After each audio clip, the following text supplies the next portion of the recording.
আসসালামু আলাইকুম। আজ মনটা অনেক খারাপ লাগতেছে। কি রান্না করছি, কি করলাম, আসলে মুখ থেকে বলতেও ইচ্ছা করতেছে না। আসলে আমরা মানুষ কত আশা নিয়ে এই দুনিয়ার বুকে পথ চলি, তাই না? একটু সুখের জন্য আমরা কত কি না করি।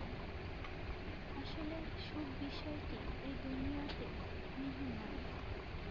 সুখ জান্নাত ছাড়া, তাও যদি ৫ ওয়াক্ত নামাজ পড়ে আল্লাহর ইবাদত বন্দেগী সঠিকভাবে করে, তাহলে হয়তোবা জান্নাত যেতে আমরা পারবো এবং সুখ জিনিসটা উপভোগ করতে পারবো।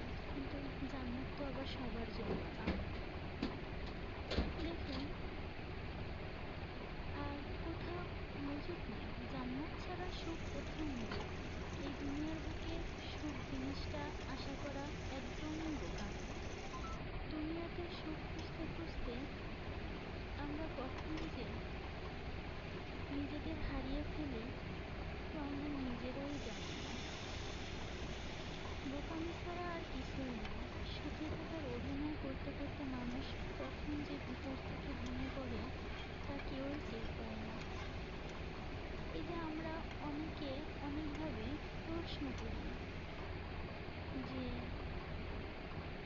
অনেকে আমাদের সঙ্গে এত সুন্দর করে নিখুঁত করে অভিনয় করে, একটা অভিনয় মিথ্যা কথা দিয়ে এমনভাবে সে তার চেহারাটা আমাদের সামনে পেশ করে যে আসলে এর মতো সত্যবাদী হয়তোবা এই পৃথিবীতে আর কেউ নেই।